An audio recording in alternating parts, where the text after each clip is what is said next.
That's what to some black something. I Of can't course. remember what it was, but it was pertaining to some black something. Right. Well, I'm with Chicago Street Journal Yes. newspaper in Black Wall Street, Chicago. Okay, good. And then of course you know Brother Reven and all of that. Yes. So Right. right, definitely. Well, I knew Hey, it was Alicia. pertaining to something. How you doing? We on live, Alicia, so don't say nothing you don't want people to hear. I sure will. How are you? We zooming. You able to get on the Zoom?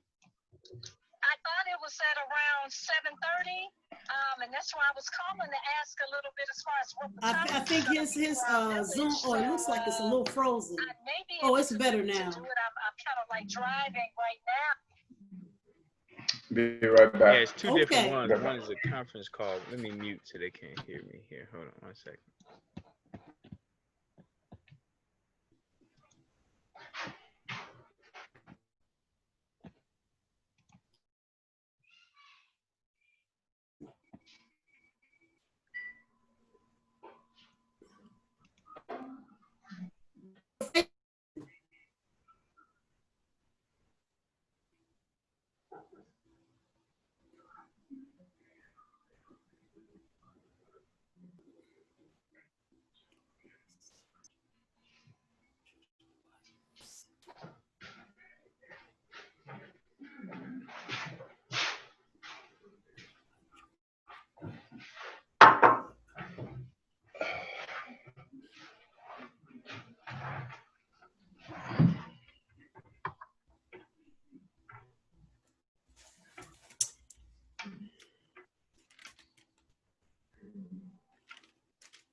Are we here?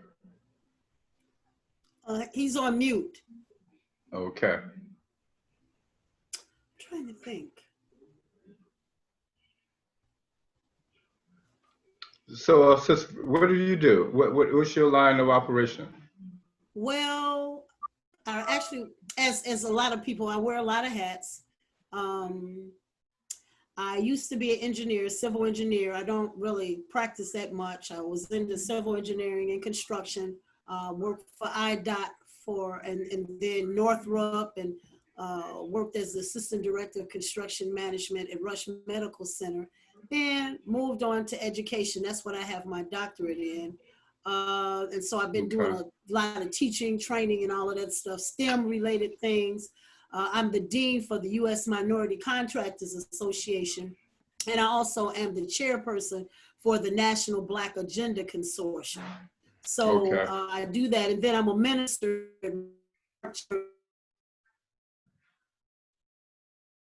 You just put one hat on and just keep, everywhere you go, you put all these different hats, but we just do a lot of stuff. You know, that's what I do. Yeah.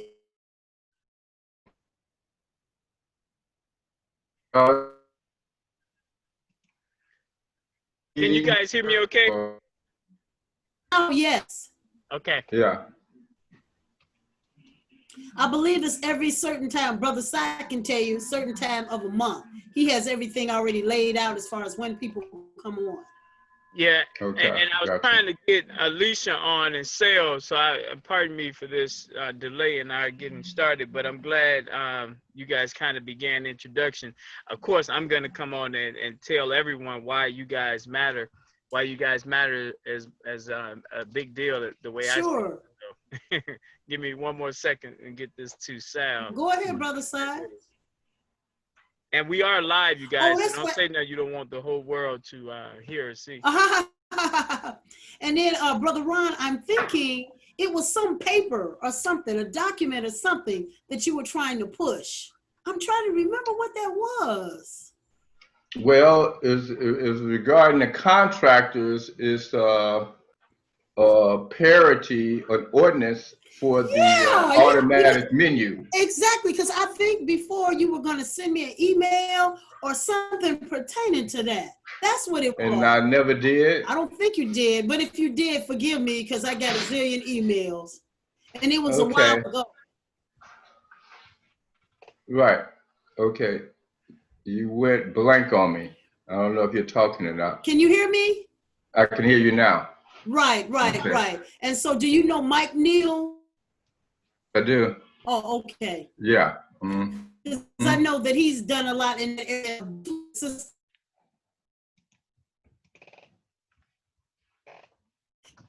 as U.S. Minority Contractors Association. We do a lot of things as far as helping business because I teach entrepreneurship, business writing and everything, because one of the things that our people a lot of times have problems is the actual business plan, because you got to have business plans. And a lot of times we can do the work, but we don't have any kind of plan. So when you get ready to go for money and stuff like that, it's like you don't have anything written. And, you know, all right, so I want to get us going because you guys are going into it already. So let me get everyone so they can hear what we're doing and why we're doing it. So first and foremost, I want to, can you guys hear me okay?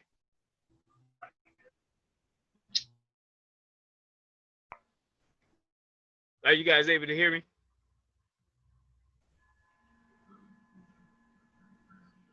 Brother Sai. Can you hear me? He can. I can hear you, but it's like you don't have a real good connection. You don't. All right. If it jams up, you guys keep it going just in case. So, is it better now? No? Okay, you kind of in and out. Yeah, I see what it's doing. It's trying to get Facebook on, so as soon as it get past that, it should be better.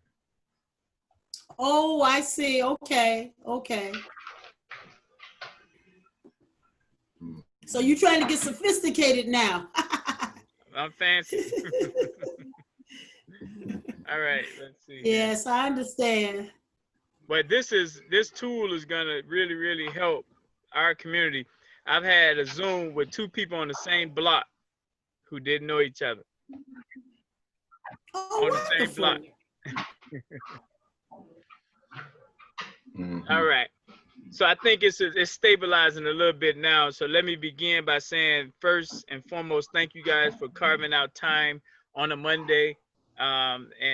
This conversation is going to be one that people will watch later. Some people are tuning in right now with us, but I believe the takeaway is going to be beneficial to anyone that owns a home, any of the tradespersons when they get to hear from you guys and your perspective. I invited Bryn Sharif, Sal Dunlap, Ron Carter, and Dr. Gail Frazier. So let's get going. It is running recording, and it's going to be live, and it will be on YouTube. So get ready to be more famous than you were. So let's start by introductions. So the 2 people that you guys see right here are 2 people that I've known for a long time. So the confidence is there. So you're going to hear from some people who are humanitarians, care about our people. And so it's a certain level of trust you can have because they've been in the trenches doing the work throughout the nation, but especially in the Chicago area. Ladies first. So Dr. Frazier, you want to tell our people who are you and what is it that you do? And then we'll go to Ron. Okay. Well, greetings, everyone. I'm glad to be on. Thank you very much, Brother Saron. Thank you very much, Brother Ron, for being on. Yes, and so as Brother Saron was saying, my name is Dr. Gail Frazier, and I do a number of things, but one of the things that I'm going to focus on tonight is that I serve as the Dean for the U.S. Minority Contractors Association. I am a former civil engineer. I don't really do much in that area, but I still can operate in that area if necessary, in addition to being project construction manager and all of that. I used to be the assistant director of construction management for Rush Medical Center. Now I'm primarily focusing in the field of educating our young people in STEM and things of that nature. So I do practice that now. That's what my doctorate is in, education. So I work with individuals in that area. Also, I help individuals develop their business plans and things like that so that they can be prepared when they get ready to go ask for monies from different sources. And then also, I am the chairperson for the National Black Agenda Consortium. And right now we're in the process of updating the Black Agenda for the year 2020. So it's a busy time right now for us, but we know that everything is going to go well. So thank you again for the invitation, Brother Cyron. Thank you very much. Now, you said a few things that people may not know. You said STEM and civil engineer. Can you just define that so our audience would know what a civil engineer does? Yes, so of course, STEM is science, technology, engineering, and math. And so when I'm working with children and young ones, that's what I focus on. Also, I'm on the advisory board for the STEM for the U.S. Minority Contractors Association. And my personal business is Construction Management Consortium, LLC. So we do various things under that. And then the civil engineering component, that's what I had gotten my undergraduate degree in. And so I worked for various governmental governmental entities such as IDOT. I used to be a civil engineer for IDOT. I worked for Northrop Corporation as an engineer. I worked at the time, it was called Illinois Bell, but I used to work as an engineer for that. And then I was the assistant director of construction management for Rush Medical Center. And then I also taught classes at South Suburban College. And I serve on the advisory committee for Dawson Technical, Dawson Tech. So just did a lot of things over the course of my life. Still plan on doing some more stuff, but that's pretty much what I do and have done. So you're in perfect position to answer some of these questions about what's happening with Black people when it comes to this trade and industry and capturing contracts. But let's bring up Ron Carter. Ron, who are you? Ron and I go back. We both served in the Navy. So hats off to you, serving the nation, man, and editor of the newspaper that we're going to get all over this country and support. Ron, tell our audience who you are, how long you've been doing it, man.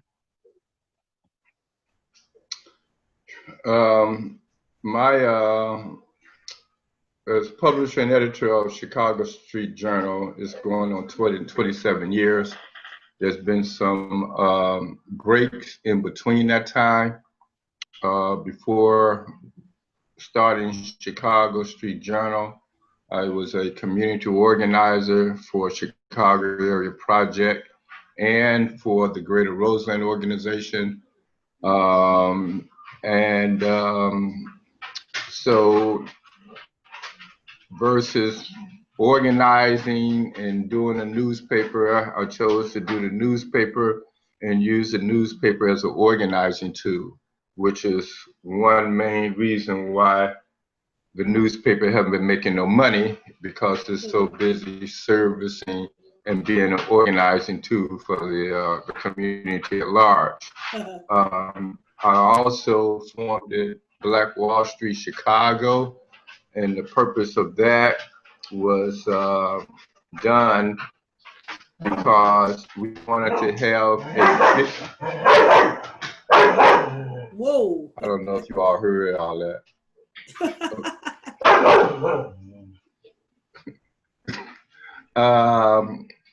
So that we can have a vision of Black businesses in the community the same way it was in Black Wall Street in Tulsa, Oklahoma. And also it was just something that was long overdue. Just a footnote, August has been identified as National Black Business Month. We're coming out with the paper on this coming Thursday to acknowledge August as National Black Business Month. It has not been portrayed in Chicago like it should. Matter of fact, your brother, Representative Ford, is going to be having a kickoff for August National Black Business Month this Saturday, which I will be in attendance with the paper. The other part that relates to this particular meeting is that Black Wall Street formed a organization called Black Contractors in the Neighborhood. And the purpose of that initially was to see Black contractors in the neighborhood. And this was put in place in 2008. So initially it was to see Black contractors in the neighborhood, opposed to seeing other folks while our young guys are sitting on the porches watching other guys do the work, and also watching other guys do the construction on the streets repair. Now, So Ron, we before you presented. go into details, Ron, I wanted to frame so people would know what they're going to be watching. You're going into the content, so we definitely need to hear that. Okay. Let's bring Pat Dabney up. Pat, just who are you, and Okay. tell people what you do, and then I'm gonna go ahead and set the stage on what the discussion looks like. Hey, Ron. Hey. Cy, thanks for the invite and what I do, and Dr. Frazier. God bless you.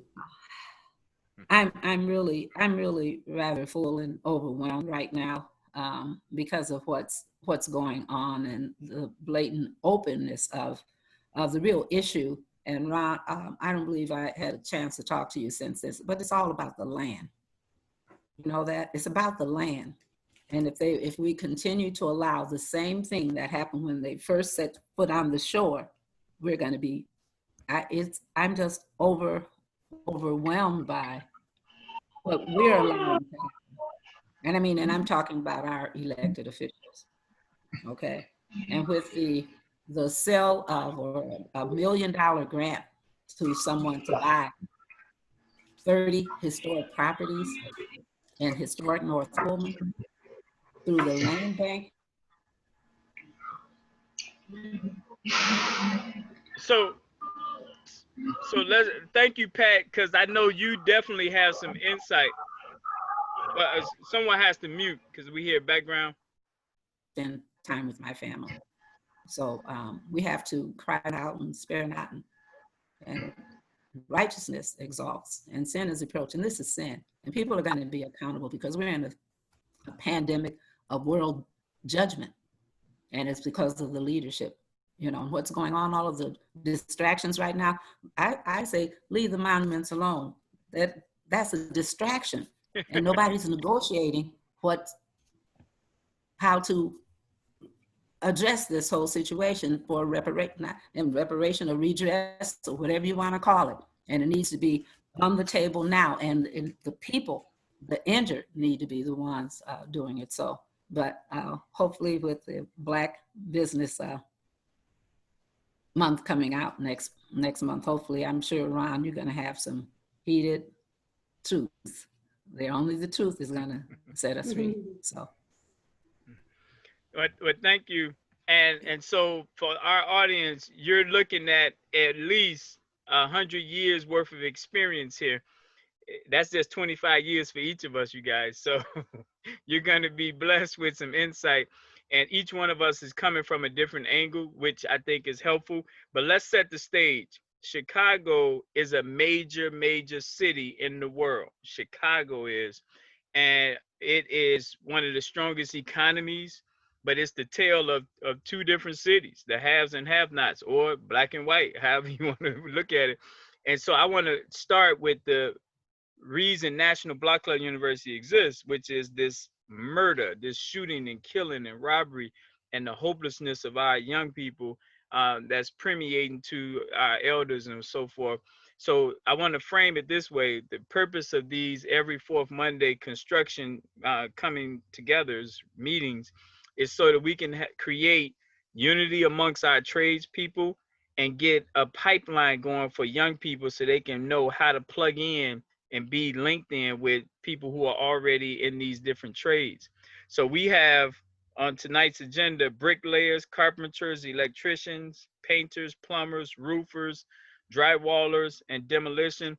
And you guys add whatever else, but we want to talk about these professions. I think Dr. Frazier is going to add a lot of substance to it, because some of these guys, and I got brochures that I'll be speaking from, a lot of these guys may not have the bandwidth to get into procurement, so we get cut out. And these are fathers. These are people that can provide for their household, but if they're cut out, then that's a problem. I did a little quick research. They said the new skyscrapers of the future, and they've already started building them in Chicago, 800-foot skyscrapers. Are any blacks down there working, you guys? Who are the black construction companies that have capacity to do it? So let's get into those type of questions, you guys. First and foremost, let's start with you, Dr. Frazier, with where are we as black people in Chicago when it comes to trades and construction companies? Good, bad, and what can we do?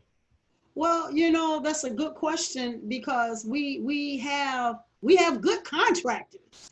That's without saying. We have good contractors in practically all of the particular areas. One area in particular, though, that we continue to struggle in is in the area of heavy construction, highway construction. In those particular areas, we don't really have as much as we could have. And that's something that we've been working on, trying to get more in that particular area. I had taught classes for St. Augustine College for the Illinois Tollway, and they were trying to train or get a certain number of blacks who would become bid ready to work on tollway projects. Well, of course, here again, you know that there are always some things that's thrown in the loop that would keep blacks from really participating. And so unfortunately, you know, and this is not to shed any bad light on anybody, but of course, at this particular juncture, a lot of the Hispanics were getting the projects as well as the whites, but our people still was behind, they still behind the 8 ball. So that's one thing. We are trying to and work with various community people who have actual construction projects. One of the problems is, as I was sharing previously, is that we have to come together collaboratively. So what we've been talking about doing is trying to have co-opt construction projects where we work together and do, I mean, some people say joint ventures and things of that sort, but we're talking about co-op, so each one of us can carry a certain amount of the weight, and no one will take a loss, because we know that the construction industry has been, by and large, very discriminatory against blacks, in particular as it pertains to the unions. So we've been talking about having our own unions and doing our own stuff, because that's really where we have to be in this season and time. You know, and then also on another level, we are also interested in doing work in Africa. And I'm thinking, and I've said with some contractors before, I say, hey, look, let's not just focus on the United States. Let's not just focus on these crumbs that these individuals want to throw us, but let's start looking on another level. And in Africa, we know everybody's digging in Africa now. And we know Africa, of course, is our rightful place. But for those who don't want to go to Africa, the reality is that we're not going to be successful unless we all come together with our various skill sets and map out the work that we want to do. So we know bricklayers, as you said before, we know bricklayers, we know the masons, the ones who do the masonry work. We know concrete, you know, workers and things of that sort. But one of the main things, and I was talking to a contractor not too long ago, he was saying he's still having a hard time trying to get a contract, just trying to get his feet in. And it seems that even though they say in the procurement department that we're trying to make things easier, it's not really easier. Now, is it financing though? Is it money? They need insurance. I've heard that from some people. It's all of that. It's all of that. But it's like every time black construction companies and so forth, they try to go forward, it's always some other back thing that's hinged on there that would keep them from actively pursuing it. Now, of course, we know finances is always an issue. We've always had that challenge in the area of finances. So that's one thing. And then, of course, they ask you, what are the projects that you've done? Well, of course, many Black companies have not done those multi-million dollar contracts. So, you know, so it's a joke. And I hate to have to say it like that, and I'm not trying to discourage anybody, but what I would like to say to encourage everybody is that we have to work together, because when we work together and all of our skill sets are meshed together, then it's difficult for anybody to say you don't qualify. So we have to carve out those pieces and then work together and then put whatever our percentage is for the work that we're going to do, then go to the table with our stuff. And then produce it. You said so much. I took some notes there. Let's get Ron in because I don't know if you know what Ron's vision is. Ron talks about parity. So when Ron make the comment about this parity piece, I want to come back to you, Dr. Fraser, but we also want to hear from Pat, who's worked inside of government. So go ahead, Ron. Okay. I was at a meeting today, and we had the same conversation. It was a meeting at St. Paul Church of God in Christ on 45th Street. We had the same conversation regarding construction. You know, so this construction piece is something like an ongoing conversation of, again, a lack of parity.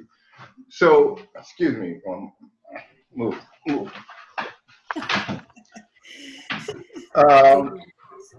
So, you know, again, well, I want to ask some questions before I can kind of state where I'm coming from. What is the status? My understanding, there's 4 Black construction, there may be about 7 Black construction organizations, whether it is Black or it is minority. Now, is the Black Contractors United, the African American Contractors Association, the African American, it's other, now off the top of my head, there's about 7 Black organizations.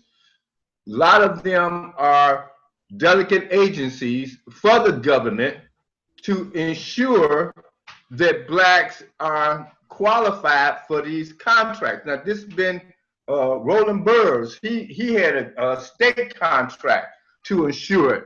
Many organizations, Target had, a lot of these organizations are delegate agencies for the government agencies to meet this Black contractor in getting contracts. Is it Black or minority though? There's a difference. Is it Black or minority? Well, you have Black Contractors United. You have the African Americans Contractors Association. The law. I'm saying the stipulation. Who is the law saying Black or minority? Well, yes, we still got to fight that. That is the law that you can't, you know. And then if you have if you're a delegate agency, you cannot use the term Black. You have to use the term minority to be inclusive of all.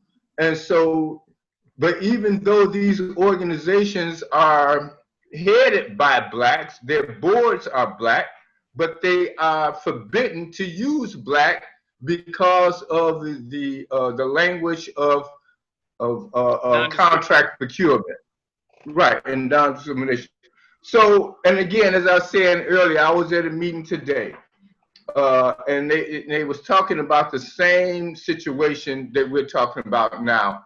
The conversation goes on and on with many of the reasons why we're not getting the contracts, and these are the same reasons that was set and talked about 20 years ago. We're at the same basis. And given that we have a government that's ran by a Black with the city, with the county, and with a governor that's supposed to be well, you know what he used the term, we got to deal with this black thing. So we're repeating ourselves. That's generally what I have to say, but specifically, you know, as we talked about the contract procurement of the automatic menu, and I think that's what we talked about some time ago, Dr. Frazier, is that if the alderman, That's it. not if, that they get $1.3 million where they decide what is the work that's going to be done in their ward, and they have complete control of it, but they do not have the contract procurement control so that that can represent their particular ward. If the 42nd ward is 99% white, then with that $1.3 million, the work done in the 42nd ward should be 99.5 white folks working on that job. But here in our wards, it still have not been done. With Black Wall Street, Chicago, we presented this here to the city council. We met with the aldermen. I've talked to them individually, and they all shake their head and say yes, yes, yes. Except one at that time was Alderman Burns of the 4th Ward. Was that his name? Burns? Okay.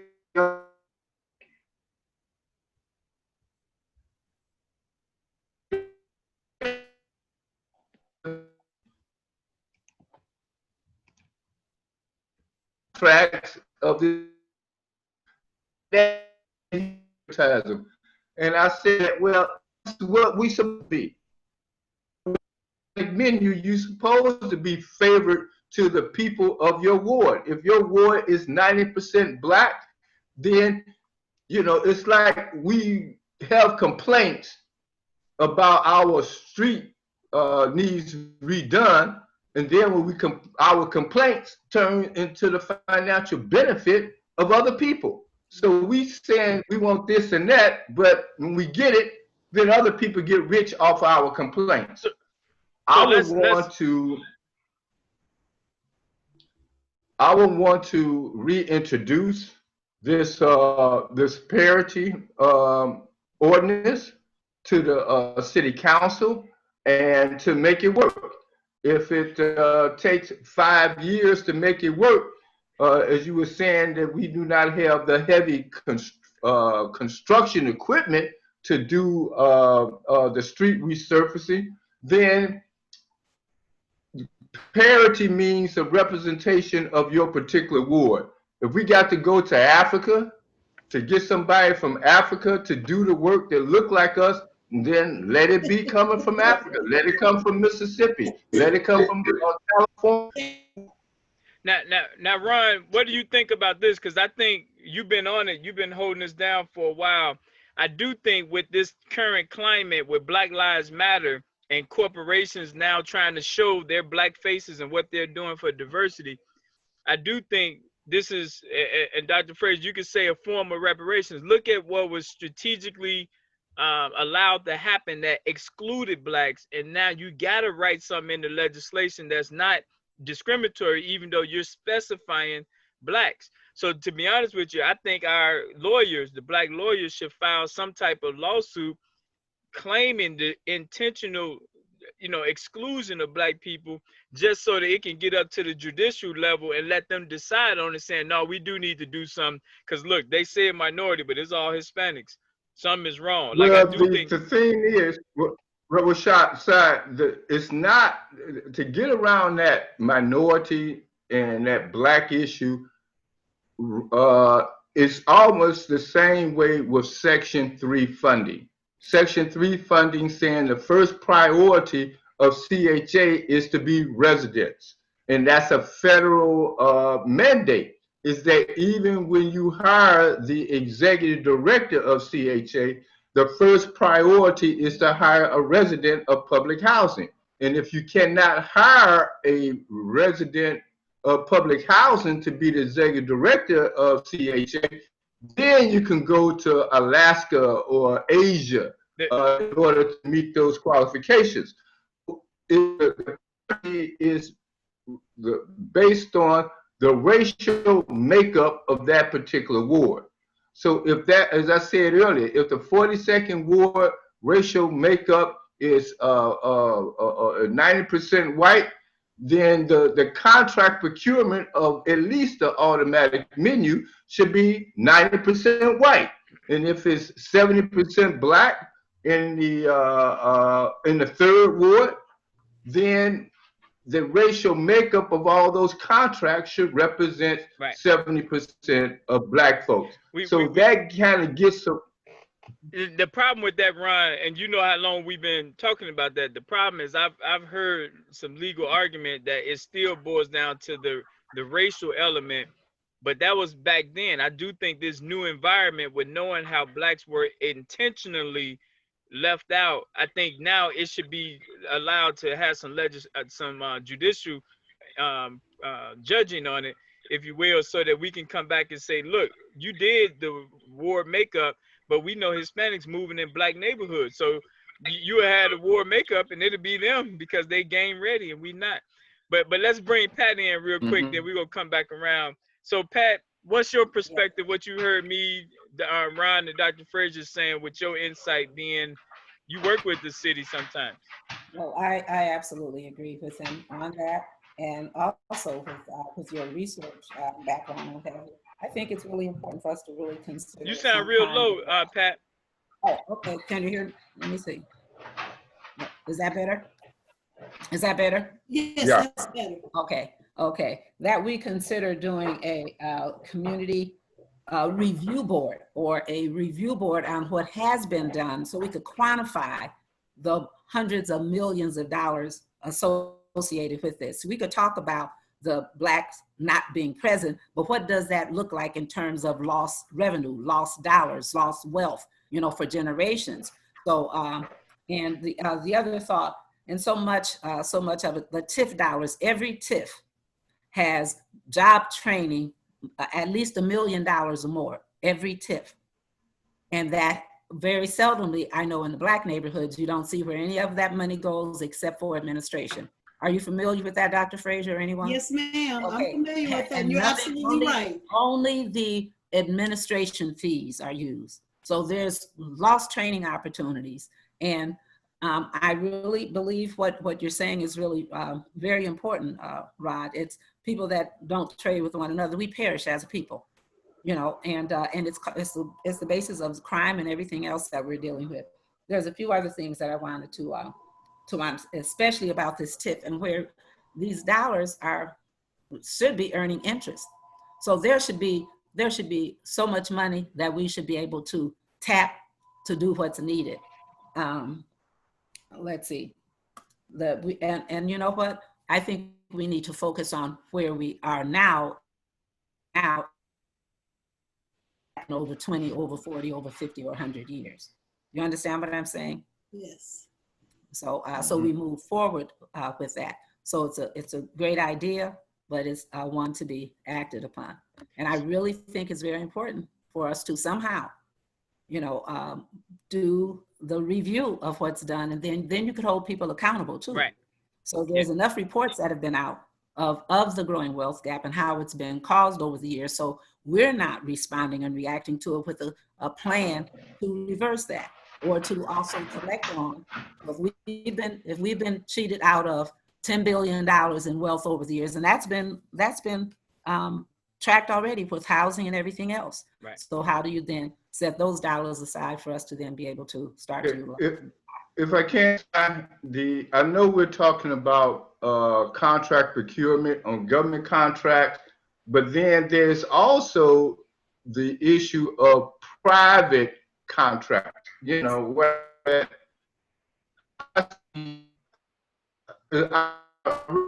blacks working on these individual houses.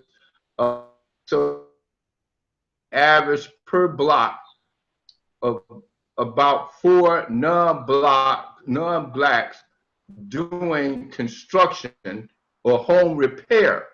So that's still another industry in the construction area that we're not tapping on. I know that the big money is in government work, but it seems as though these other folks are getting the home repair business that you know, from Black homeowners or property owners. So there's some that I think there needs to be a closing gap in that area as well. Now, Ron, if I could say something, Brother Side, to that, I think that that's excellent, everything that everybody said so far, and I agree. One person that I know who has his business, and I'll just say it out, his Genesis Construction.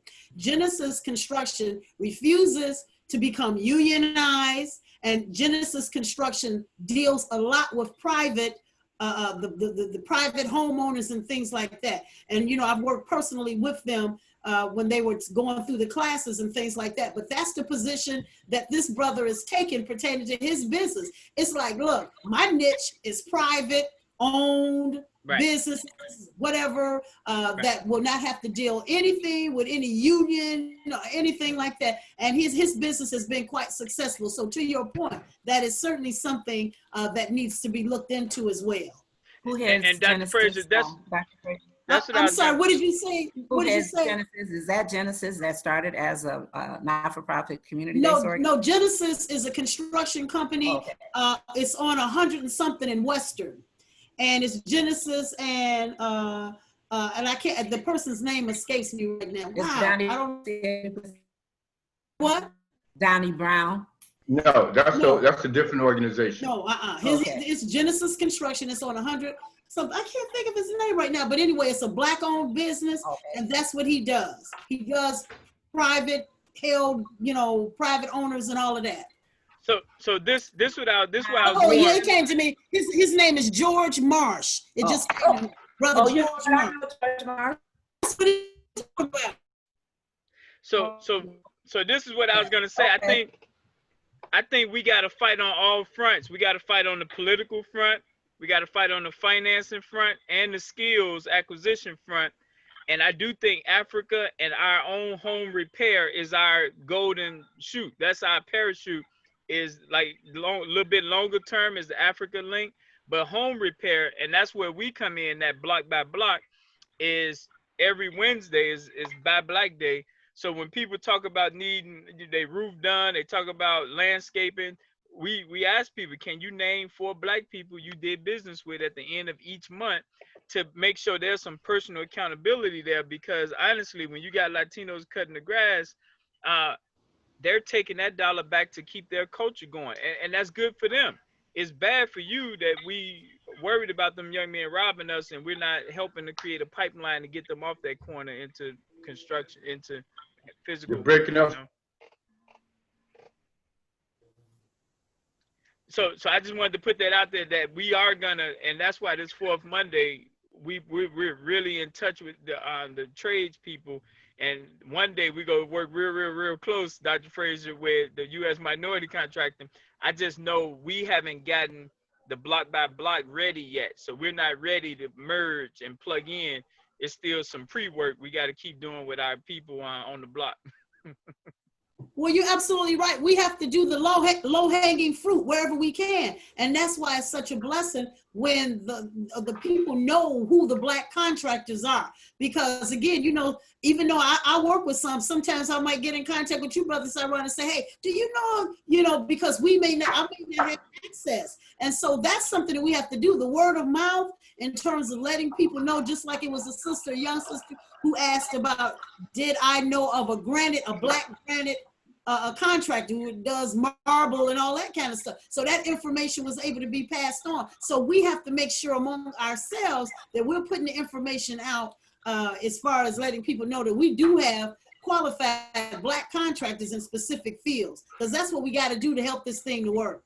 Well, let me read this to you guys. I want to get each of you guys' opinion on this, just so you guys can, we can shoot holes through it.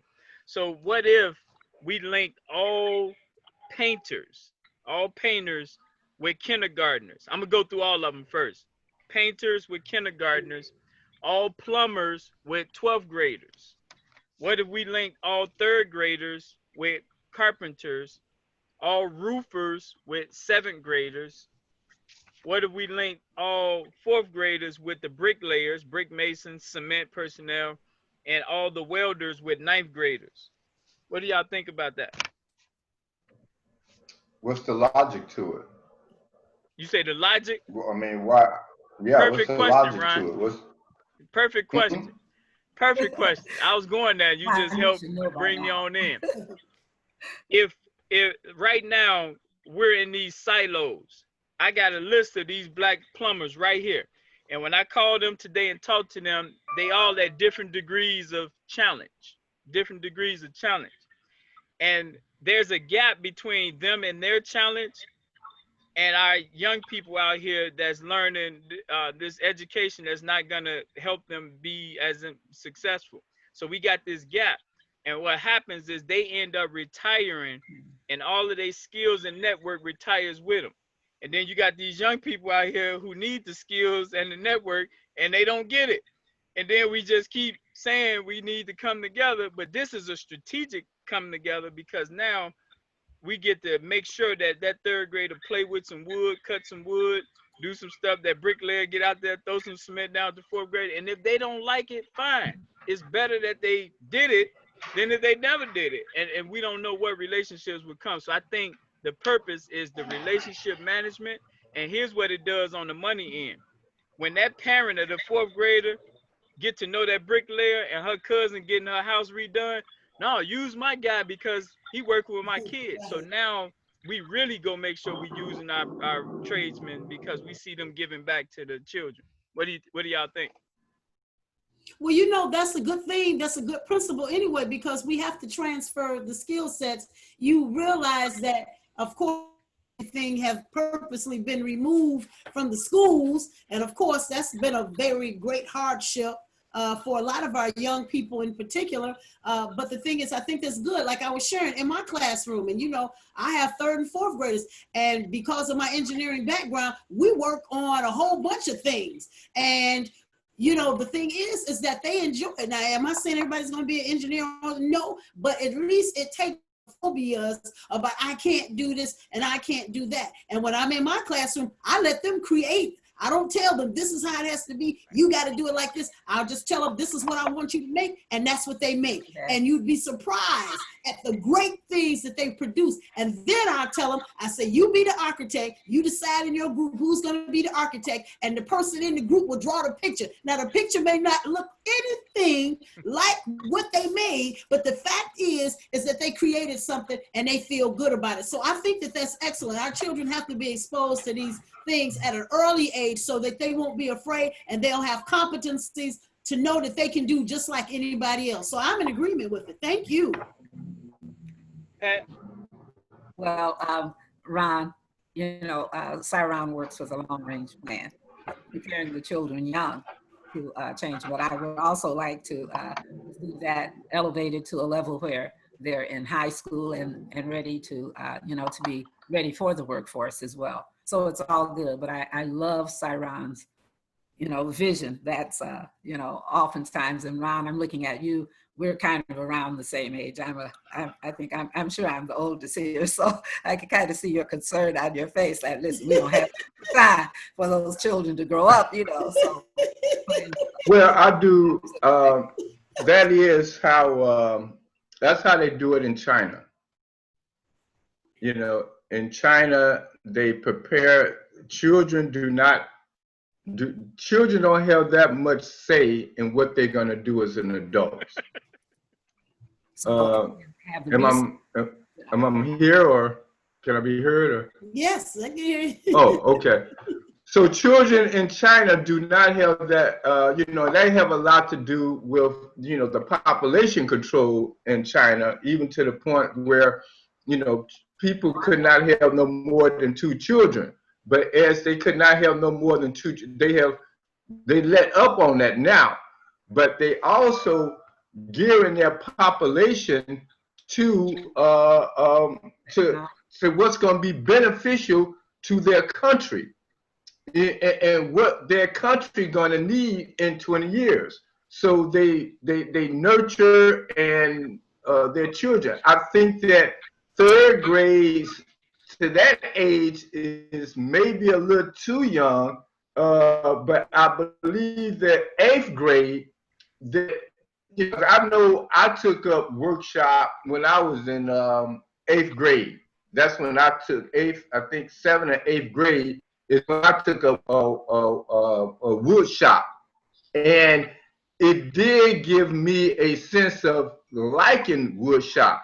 And so Chicago public schools, to a certain degree, did that. You know, they wasn't programming the youth on what they're going to be, but they did lay the parameter of opening that child's mind to go into construction. I agree with it. It's just a matter of how to implement it with the Chicago public schools. So no, oh no, oh hecky no, we're not finna contaminate our people. So no way. This is us. This is Wakanda. We gonna do this, Ryan. We ain't doing that. Nah. So let me read this to you. Siron, what's the matter with your sound? Right. I'm in the mountains. I'm out here in the mountains, so it comes and goes. Can you guys hear it? Off and on. It's bad. Yes. Yeah. So I want you guys to hear this, and then I'm done, and you guys can offer your closing remarks. But 51st to 55th, Damon, Winchester, Walcott, and Honorary, we asked them to keep the list of all Black painters and plumbers. 51st to 55th, Damon to Honorary. That is one of the killing fields, you guys. That is a dangerous joker over there. Ambrosia Lounge is over there. Our brother Wilbur Green is over there. They shoot like crazy. Imagine sidebounds, our painters going over there and changing that environment, working with those 12th graders and kindergartners outside, painting fences back, going out there, taking over with something constructive that goes on this kindergartner's resume. That's what we're trying to convince Damon, Winchester, Walcott, and Honorary. Let's get over here, do some constructive projects once a month. That's painting and plumbing. Let me get to the bricklayers. So the bricklayers is 47th and Shields. It goes from 47th to 51st to 55th. Justine, Laughlin, Bishop, and Loomis. Bricklayers and welders, y'all. Bricklayers and welders. And you know, bricklayers got the 4th graders, welders got the 9th graders. That's another area that shooting and killing goes on over there. Imagine the bricklayers and welders coming over there, taking over that area and doing projects over there. Two more, you guys. We got the carpenters. Now the carpenters, that's that's a good one there. They're Normal, Shields, Princeton, Wales, and Wentworth, 47th to 50th. We just had a murder on 47th and Shields yesterday, you guys. So that tells you what's happening over there. Normal to Wentworth, 47th to 50th. That's carpenters and roofers. So carpenters got 3rd graders, roofers got 7th graders. We can go over there today and pray for that person that got killed, but it's some young men over there that might want to be a bricklayer, a welder, and if we don't engage them and find out what they want to do, we can't get them to our retired bricklayers, our retired welders. So what do you guys think about that? Okay. Yes, as long as it's doable, if you got people who are willing, you know me. I mean, I'm a think outside of the box person. I mean, I believe in being innovative. And that's one of the things that, you know, we have to all be about at this juncture. Whatever we can do to make a difference. You know, like Brother Malcolm said, if we're not a part of the solution, we're part of the problem. So, you know, the bottom line, whatever works. And so if you have some willing individuals who want to go over there and help the children in those areas, why not? I mean, I certainly would say, oh, no, that's not something that's going to work. You know, because like I said, I do stuff like that in my classroom. So if I know that I have 3rd and 4th graders and I bring in people and I'm doing my stuff and they learning, I mean, who am I to say that they're not going to be able to learn on the kindergarten level? You know, so, you know. And Dr. Fraser, keep in mind, sometimes when you call for the name of some construction person, those people are keeping the list for us. That's one of the things. The people on the block, we get on the list of all the carpenters. And so when someone needed, we call and say, hey, what's the carpenter on the west side, south side? So they're doing the work without them knowing how big it is, because they just keeping the list for us right now, though all those names. And, you know, also too, I would just say that this is also bridging the gaps, because our children a lot of times don't feel like they're being loved, and folks running around being afraid of them and everything. And what I have a major problem with is how the media will portray our young people, and they have them to think that it's gangbangers that's going around killing up and shooting. And yeah, we know we got some renegade folks that's out here, but the reality is there's a whole bunch of other people that's out here shooting and killing too. And so we have to be smart enough and wise enough to know that they're trying to spin this narrative so that they can continue to lock up our young women, our young men and our young women. We have to see the end of this stuff. That devil is the same devil it was back in the beginning. Has not changed, but rather has grown worse to a great extent. So, you know, we have to really show as much love as possible. Of course, we know we need to put correction out there and everything like that too. But the bottom line is, if we're not even engaged with them, we can't even correct what we're not engaged with. So certainly, I mean, by all means, do what we got to do. I love it. Pat, what's your take? Since they've taken the trades out of the schools, I think it would be very important for us to create the trades in the community ourselves, as opposed to waiting on that, and perhaps even getting the funds from the TIF funds that have not been used. Now that's perfect. Also, Ron, you mentioned the Section 3 funding. Section 3 funding. Are all of you familiar with that? Would you explain it briefly? Yeah, like you said, in the projects, the individuals, they can work. And is this where they're put to work, and are they supposed to be then ready to go into the trades? Because is this where they're doing work, renovating buildings in their apartments, like what they did in Quillworks? Is that what it is, Ron? Yes, the Section 3. Section 3. Yes. And that's a program that has been then. It's been exposed that they absolutely abuse it, and how many people have actually been hired into the trades for that? See, if you understand what I'm saying? Do you know? Do you have any idea? Well, there's ongoing battles. Again, we talked about that in a meeting earlier this morning about Section 3. So there's ongoing, but then again, you have to look at it in which I generally knew, but it was kind of put to me today that most of the residential high-rises downtown is using Section 3 funding. All that new construction, residential, they got at least 20% HUD money. And if it's 20% HUD money, that means that residents are supposed to be not only working on those high-rises, but also living in those high rises. But the Section 3 was supposed to be to bring people out of public housing and employment and entrepreneurship. Mm-hmm.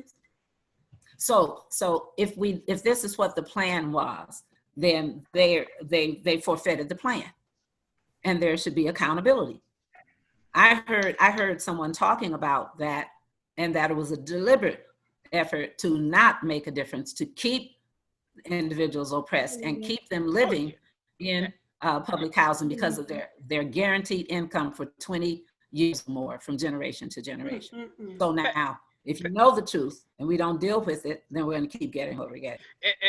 And see, Pat, and that's why I think being organized is everything, because it's so many fires that if we're not sectioned off, you take care of this part, you take care of this part, that way we can fight on all fronts and no one burns out. Because I think that's the challenge. They throw so much confusion and you don't know where to begin.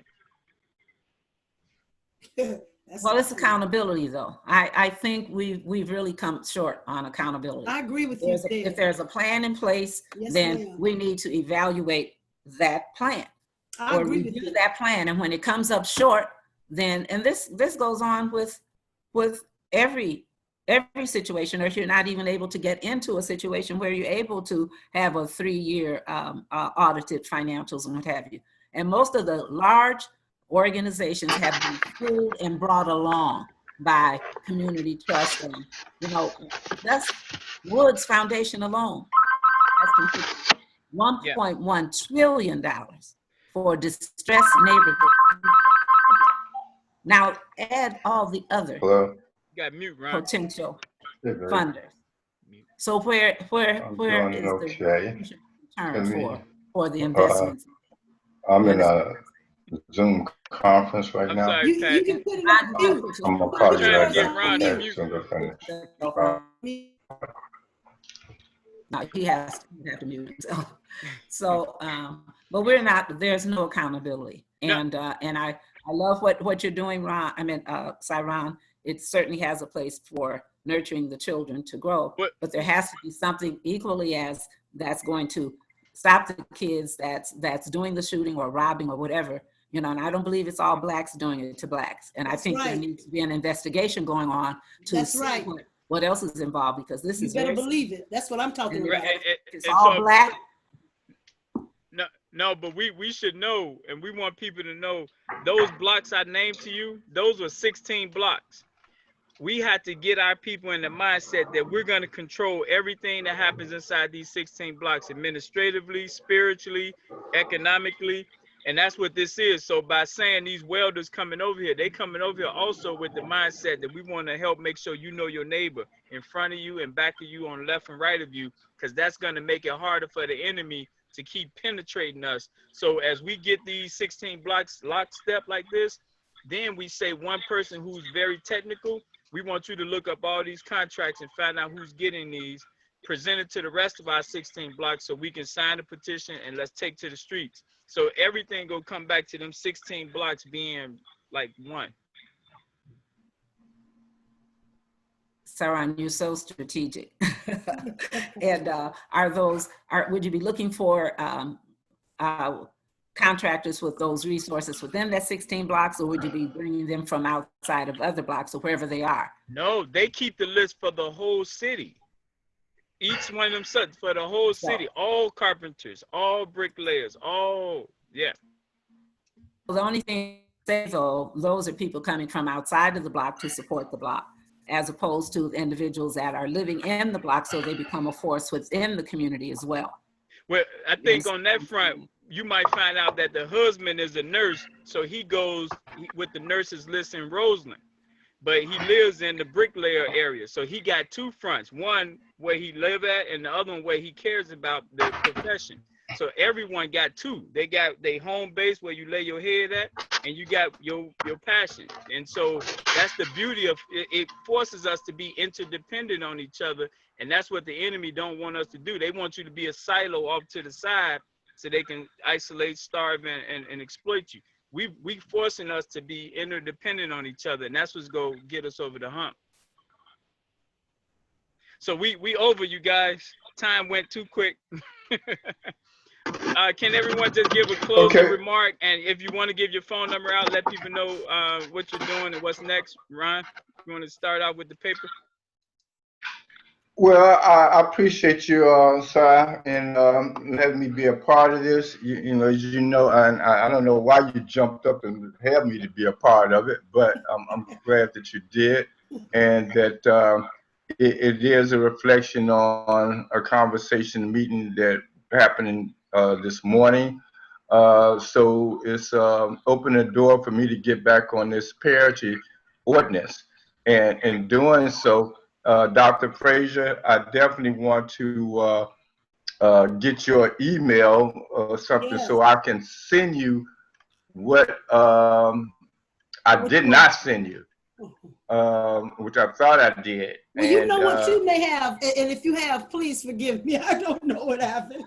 No problem. Well, maybe can you put it in this message box, your email? I'll make sure you get it, Ron. Don't worry about it. I send everybody one email with everything. Oh, good. Okay. All right. Okay. All right. So no, I'm glad, and I think that between now and next Monday, I'm concerned about what is to be accomplished. Are you speaking about with the youth? That is to be accomplished between now and the I don't next think you month? want to go there, Ron. I just did. I don't think you want to. No, It's 108 things being accomplished each month. Well, I did just go there. I'll call you afterwards. Thank you. But just trust and believe. Trust and believe, right? Every single day, people who don't know each other are getting to know each other every day. I'm a newspaper reporter too. We don't believe nothing nobody tell us. We say, give us the proof. I got you. I call you. I don't trust my mama when she tell me she love me. Yeah. I ain't mad at you. Go ahead, Pat. What you got to close us out with? Oh, listen. First of all, I believe that it's time to actually negotiate and in all areas of our needs. Housing, economic development, health, all education, all of it. And I think we need to define what that's going to look like. And within a very short period of time, we need to be working on that. And also to actually have a review of what maybe over the last 10, maybe 15 years of what is supposed to have been put in our community to change the situation and see where those dollars are really going. And we'll find that most of it is going outside the neighborhood and keeping other people, very secure for 20 and 30 years with guaranteed income. With low income housing, it's a joke. It's a joke. Yep. So it's a scheme. Pat, second Friday of each month, you should mark your calendar. That's the accountability meeting. So I definitely know you should be on there with Cy Lewis, with Natasha Dunn, some of those people they all about that accountability. John Paul Jones. Only if they're doing it. Oh yeah, okay. John Paul's name just came up today too. Okay. Nah, so we did, but the second Friday of each month. All right, Dr. Frazier. Yes, well, first I want to say thank you and thank God for all of you who are on here. I think it's a blessing. Got a lot from you, Miss Pat. Thank you, Brother Ron. Thank you, of course, Brother Cyron. Thank God for each one of you all. And I feel confident in this season, as somebody had already said, it may have been Miss Pat, whatever. We take advantage of where we are right now, because right now I'm saying, using the equation of momentum, momentum is equal to the mass times the velocity. So that means in this season of what's going on with this coronavirus, COVID, and everything, this is the time for us to move like never before. This, even though we see all of these different things happening around us, we also have opportunities set before us that we can really push the black agenda. And so now even the governor had said something about he knows how hard it is to be a black in America. We got to ride all of this stuff. Everybody's got to pay now. So believe me, I'm pushing the reparations thing with Brother Cam Howard, and everything. We pushing this stuff. We pushing. It's like, yeah, you said it's rough being black. You show right. It's rough. Give us the money. It's time for us to have what we need. So I agree with everything that's been said. I am not hopeless. And because I'm a praying woman, I believe in the hand of God. I believe in divine providence, and I believe that God is going to give us our just due because we are deserving of it. So we just got to make sure that we're strategic in the work that we're doing and that we stay on point, focused. And one thing I want to say, as far as what Ms. Pat was saying, which was really something about the accountability, because that's always been a great gap for us. We have never held anybody accountable for anything. And that's why they take advantage. When you were talking about the TIF money and everything like that, when Rahm Emanuel was in, he took all that TIF money on the north side. He was doing what he was doing. Nobody did anything or said anything. And so that's another one. And then we are talking about building sustainable things. And so that's what we're focusing on now. So I really appreciate the wealth of information that you all just shared tonight. And so I'm going to definitely put that on my prayer list. The Lord helps us, because we know without his help, we can't do anything. So we just stay encouraged. I'm glad to be on. Thank you all again so much, and looking forward to talking to each one of you all very soon. So thank you. Amen. Well, the next one is August 24th, you guys. August 24th we should have a little bit more insight. I'm gonna really work on Eddie Reed and Sidebounds Yes, and Sabir. Brent and you know Sharif. someone else, Brother Tyrone Muhammad. There we go, Tyrone Muhammad. Brother Tyrone Muhammad. Okay, because he's been doing a lot and with the individuals coming out of prison, and that's one of my pet peeves right there. Dealing with the reentry and all of that. Brother Tyrone Muhammad has been doing some things, and we've been sitting down the table as well. So we talking about a whole family, holistic approach, not just segments, but the whole body coming together. So we want to make sure we get him in. Yeah, and Mark Carter too. And what I want to make sure everyone knows. And Brother Mark, yes. Yeah, the key though, because I know I can see on Ron's face right here. I can see on Ron's face, even though it's blurry. He gonna say, we coming and we talking, what we doing? And the doing, just so you know, Ron, the doing is those relationships that we're talking about linking and making sure that we are not hiring outside people to do home repair. We can control that. That's something we can control and start tracking and monitoring. How are we I know going? one person that got $10,000 to do a roof, and it was because of a connection. So that stayed amongst us, and we got to track that so we'll know each month how much we kept in-house and how much got away. So that's what we'll do each month. I'm thinking we can control it if we get in advance of those property owners before they sign the contract with somebody else. No, that's how the $10,000 happened. We was talking, and that person said they get ready to get their roof. I said, about who? And they named it. I said, oh, no, here you go. Well, like I said, on my block, I had at least about 5 contractors doing some work, and only one of those contractors was black. So that means that those other homeowners did not get the word that they have an option to use black. That's just my block. But your block is one of those elder blocks that don't receive, don't work, they don't play well together. They kind of isolated. So I can see that being hard on your block. We throughout the whole city though, Sky. I think that's through the whole city. You know, I'm using my block as an example. No, but I'm telling you. But I'm looking But every day, Ron, that's the battle. So today is 60609. Tomorrow is Austin. We're gonna be talking to Austin people tomorrow. Every day it's a different neighborhood. It's an everyday battle, man. It's an everyday battle, you know. See, Ron, not Ron, but Cyron, it comes together anyway. You have the names, you have the contractors, and I know you have the way you have the pillar, you know, the everything laid out. I think it would be very helpful if it was publicized who the contractors you have, so people are not just dealing within the university, but it's universal for all of us to see, like what the Black Business magazine that we used to have. Oh, you're talking about the Black Pages? Yeah, the Black Pages, right. or the Black Club, the National Black Club University pages, where it's broken down to where we could understand the contractors, the different businesses that's a part of the initiative.